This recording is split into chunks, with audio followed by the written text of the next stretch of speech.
I don't know that this is going to be in depth, and I don't know that I spent that much time on it. Heather kind of sprung this on Josh and I. Hey, guess what, guys? You're doing a webinar next week. So, but we've been talking a lot about MCS rates. We've introduced 7 MCS into Mobileye and Sapphire.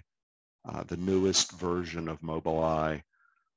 We are now displaying the connection quality based on MCS rates. So I thought I would talk about them a little bit. I know Jim did a little more in-depth webinar than this is going to be, what, 2 or 3 weeks ago, I guess.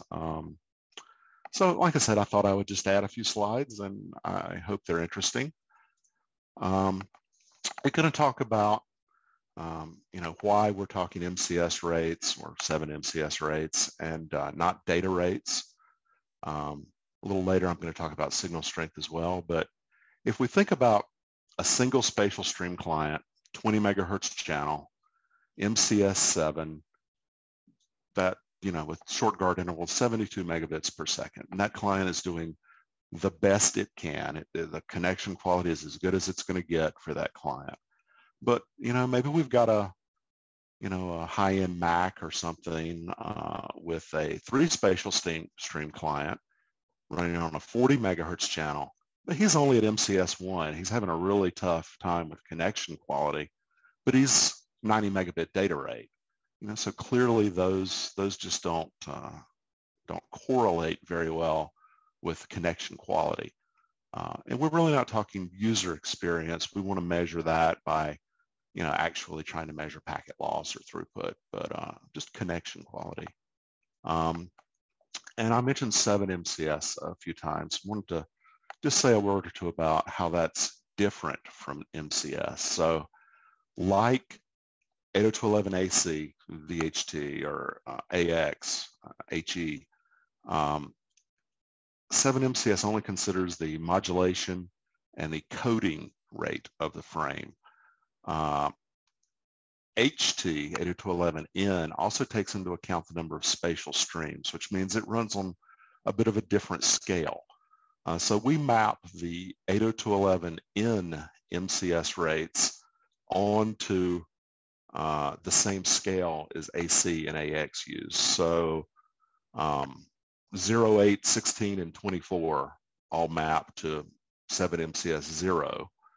And 7, 15, 23, and 31, that's 1, 2, 3, and 4 streams map to 7 MCS 7. And of course, everything in between likewise.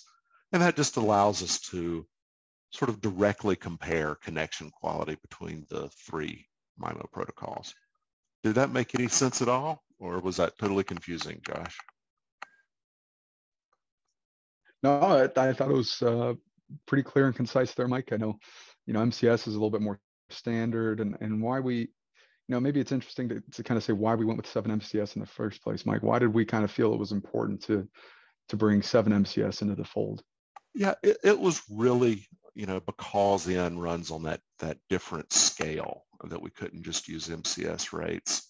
And I have a few slides that demonstrate this. These are I data rates. We really client data rates drove a lot of it, but the same thing applies to our Sapphire I product, and it's easier for me to produce the graphs. But this is for one of our customers. It's a commercial campus in the Western United States. These are the I data rates in use, several hundred access points over 3 or 4 days. And we can see that there's quite a wide spread. And if I zoom in on the legend a little bit, we can see on this campus there are some networks on 20 and 40 megahertz channels. In the blue, there are 1, 2, 3, and 4 spatial streams in the orange. And I didn't highlight them, but there are 4 and 800 nanosecond guard intervals as well. So we get, just this huge proliferation of data rates. You can see that we've got, I think, 3 130s, 2 or 3 right in a row there. that are kind of all at different rates, clients that are having different experiences. So, it makes it hard to compare when you start mixing in the spatial streams and all of that. We get a lot of data. So what 7MCS does, or really what looking at MCS does, is we collapse all of that. This is the very same data, but looking at that MCS data rate instead of the raw data rate. So you can kind of see that the clients, and these are actually eyes, but down here on the lower end are having kind of a tough experience, and these up here are much better off, and it's much harder to pick that out on the raw data rates. Is something down here a single stream client on a 20 megahertz channel that's doing pretty well, or is it a high performance client that's really struggling? That drives a lot of why we're now wanting to talk about MCS, 7MCS rates instead of data rates. What do you think, Josh? Yeah, I think it's been kind of an interesting change of pace, right?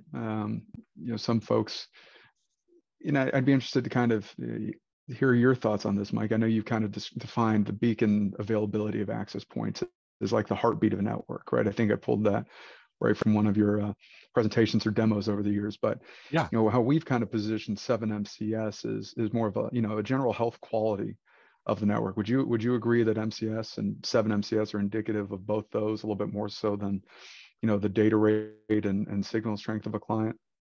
Yep, and I've got a few slides about signal strength coming up, but because the MCS rate or the data rate really takes into account everything, the signal strength, the amount of interference in the air, the propagation environment. Some environments just, work better than others.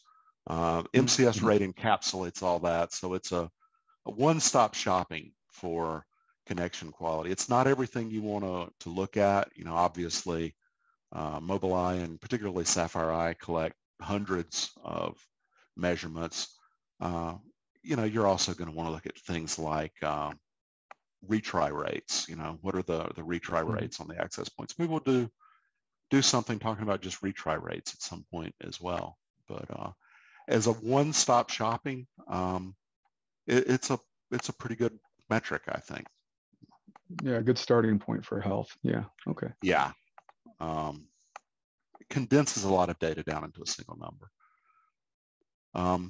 Next thing I wanted to talk about was throughput and signal strength and MCS rates and sort of the relationship between those. I'll jump right into the first slide. So this is that same commercial campus, and I went in and I pulled. There's about a dozen access points in there, and they are the fastest ones on that campus, our best throughput. And they're, between 250 megabits per second and 400 megabits per second. And these are the hourly minimums, the lowest test result that we had over an hour. And that's, at this site, that's probably 4 or 5 tests in an hour. So this is the worst that access point did during that hour period. And like I said, I think these are pretty good. Most people would be really happy with 400 to 250 megabits. And this is using our throughput test, which is a very short test. It's a 2-second transfer, and it's a single stream. So it isn't really maxing out these connections, but it's a pretty good indication of what web browsing experience would be. So very good performance. Then I went in and pulled a band of access points that were not quite so good. I mean, these aren't bad. They're 250 to 100 megabits per second, worst test in an hour. So I think that's still not bad, but it's clearly not as good as the best ones. And we can set it up so the scales are the same, so we can flip back and forth and see the difference. And naturally, the first thing you're going to say is, well, what are the signal strengths? So there are our fast APs, and they're really really good. They're between -51 and -63 as measured at the eye. So we would expect very good performance, and we see very good performance. So how about the lesser performing access points? It isn't quite as good. If you look at the bottom, the worst signal strengths, they're both about -63. The lower ones don't have quite the number of really high signal strength APs, but it isn't that big a shift either. And, nobody is going to be concerned about a signal strength at -63. I think, that's a very normal sort of cell boundary in the mid-60s.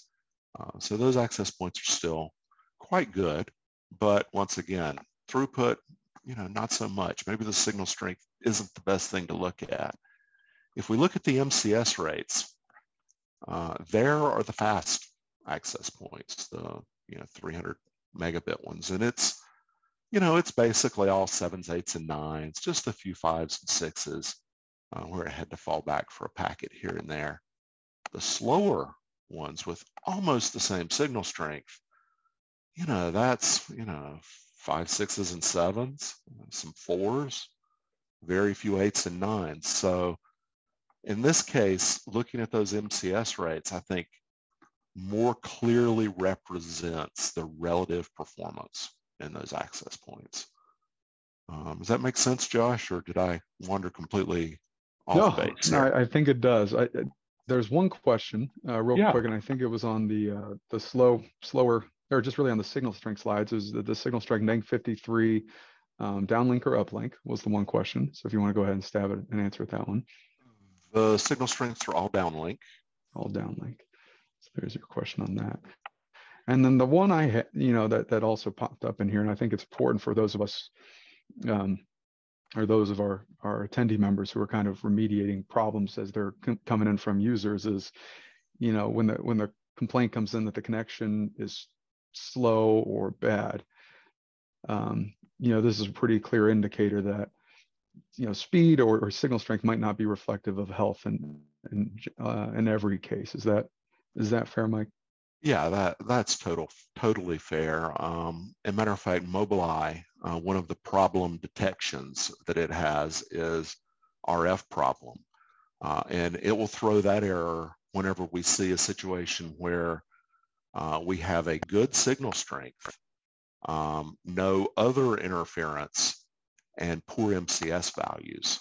So Mobileye knows there's some RF problem other than adjacent or co-channel interference that we pull out separately. It can't detect non-Wi-Fi interference, so it's gonna throw that as a RF problem. And like I said, some environments just don't propagate as well as others. The NAC/AX really depend on having a good multipath environment. And for them, good multipath environment is basically the opposite of what it was for AB and G, which did not like multipath. NAC and AX really want a good multipath environment to perform well. And that's one of the reasons why we don't see as good a performance in vast spaces or outdoors, as it has trouble establishing all the spatial streams, especially in high spatial stream count clients. It can be hard to get all the spatial streams to lock up.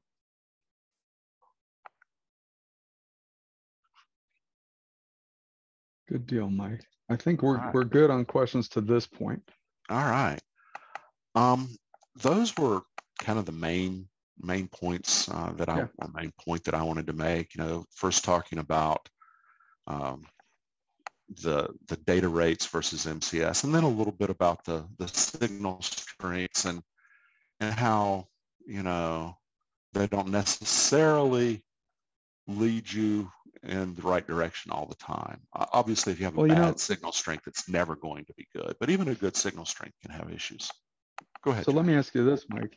Yeah, because when I think about it from our customers' purview, again, with a lot of the changes coming with new protocols, 6E availability, what have you, um, from a design standpoint, now I'm starting to think in ways of how do you design for good MCS? You mentioned good multipath environments and propagation and all that. Yeah. So Yeah. is site surveying on the way of signal strength via or MCS? What kind of would it make more sense to do one more than the other? Where would you say in all I, your wisdom? I mean, I think it would be great if we could specify MCS rate for a site survey. So instead of, a site survey, say negative, 65 or negative 68 everywhere, say MCS 7 or better everywhere. The issue is that, I mean, measuring signal strength has a lot of issues, and basically no two devices seem to agree on what a signal strength is. And I know our hardware guys, they're even delivering known signal strengths right to the antenna ports on cards to try to calibrate Mobileye, and just finding the information we get back has kind of not a lot of bearing on what's going in to the antenna ports. So signal strength has a lot of problems, but it's somewhat consistent with MCS rates because they're so affected by things like interference. It would be very hard to be consistent on those. If a neighbor installs a wireless network, it's going to have a huge impact potentially on your MCS rates, but not on your signal strength. So I'd love to, but I don't think it's practical to move to that. So stick with signal strength, I design think based off so. that. Yeah, I think and so. then Yeah, but remediate based on MCS. MCS, right? And like I said, that's sort of the points I wanted to talk about. But I did have a few slides that did not make it in that I wanted to show just because I thought they were interesting. Not that there's necessarily a point, but I ran this on one of our East Coast servers across all the organizations. This is iData rates downlink. And we would expect this to be really good. We usually don't manage access points weaker than negative 65 for most of our customers. So we would expect this to be pretty good. And it is. We see a great concentration of the higher data rates on here. And just because maybe a lot of people don't get to see what that distribution looks like, I thought I would show the downlink or the uplink side as well. So that's uplink from the eye back up to the access point. And you can see they're quite similar, but there is a difference. And on the whole, we're doing better on downlink. But I just thought those were sort of interesting. It would have been more interesting, I think, to run this for clients. And so I tried, and I broke my browser out of memory to trying to draw the graphs. So I exported the data from Sapphire Eye for that same East Coast server, and have that. This is pulled from about 11,000 clients over the last 2 days. And I thought that our viewers might be kind of interested in this one. And there are a few things that I wanted to point out. We see this very big spike here at 173. That is the top data rate for a 2 spatial stream client on a 20 megahertz channel. So we see a lot of clients that are running 2 megahertz channels, 2 spatial streams, and they're maxing out. So that's great. Over here, we have the same 2 streams, and this is in my way, 2 streams on a 40 megahertz channel. So we see a lot of that as well. This region beyond, that's basically 3 spatial stream or wider than 20 megahertz channels. Not a lot of those clients out there, and not a lot of those wider channels out there. So you can really sort of pick out the 20 megahertz and the 40 megahertz world here very much separately. And then I also thought down here at the very bottom of the graph, we've got these 4 little bumps that are kind of prominent. And those are 612, 20, 612, 18, and 24 megabits, which are really common basic or mandatory data rates. That's the lowest data rate for a particular network. And this is not control and management traffic, which happen at those. These are data frames. But we always see on any network, there is a little bit of an attraction to that lowest mandatory data rate. And we see that there. So like I said, I'll leave that up and we'll send that. But I thought that was just too interesting a graph to not display. Yeah, I agree. And these are all relative proportions. Mm-hmm. There's not a specific value assigned to any of these. I think that's really interesting, Mike. I'm glad you decided to share it with us. Yeah. Kind of seeing how clients are behaving. And you said kind of the more right you get is the more, you said there are 3 spatial stream devices? Yeah, over here, over here on this very tail end, these are mostly 3 spatial stream data rates over here. You know, if we had it on MCS rates, it would all get condensed down and these would lay on top of each other. But mm-hmm. I thought this was kind of a more interesting graph because we could see how those clients break out. And I mean, you know, looking at MCS rates isn't everything. It's just a nice, quick health check, connection quality check. But yeah, I thought that was a super interesting one. And you can definitely see there are little rhythms to the data in here. And like I said, it is at least 11,000 clients. I'm not quite sure how many beyond that because there was some condensation in the data going on. But yeah, a lot of clients. And an interesting note kind of dropped in by Jonathan Pope in the chat was maybe the more left you get, you know, taking the bare minimums could be IoT clients, right? Not necessarily. Any agree there, Mike? Some of it could be. But like I said, in every network we look at, no matter what that minimum basic data rate is, there's always a little bump there. You know, even from, you know, Apple or Intel or, you know, major client cards, high performance client cards, we always see those little bumps. So sometimes they will fall back all the way there to that lowest data rate. Yeah, like I said, I thought that was kind of interesting that we do see those bumps in the actual data, even though clearly, you know, there's a lot of data rates in between that they could be using, but they fall all the way back.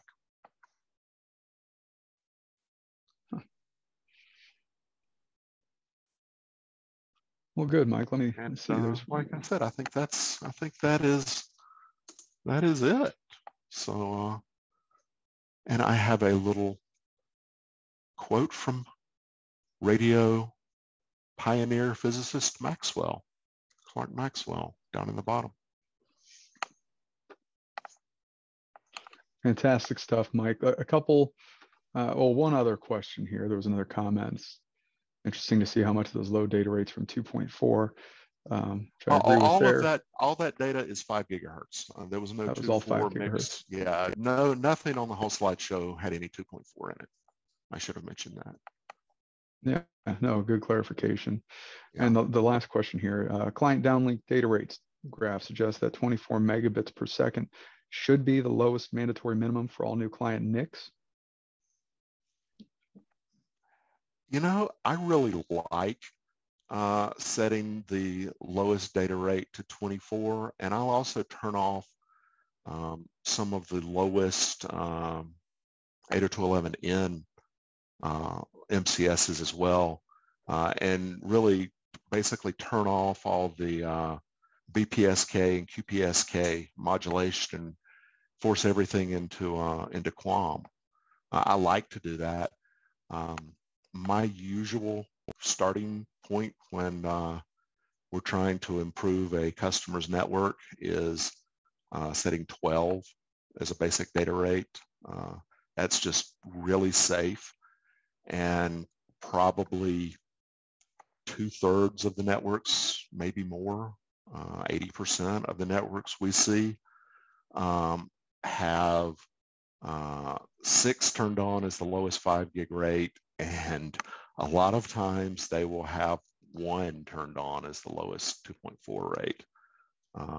And turning off those makes a huge improvement in most cases. And it's not so much that it's a roaming thing or even an access point interference thing or anything like that. It's simply the reduction in the channel utilization from all of the control and management traffic, the beacons, the probe responses, that sort of thing. It's just moving that up helps the channel utilization so much. Obviously, in a busy network, in a very lightly loaded network, it doesn't make much difference. And in a lightly loaded network, Wi-Fi will basically always work well. It's when you put a load on it that it matters. Yeah. Thanks for that, Mike.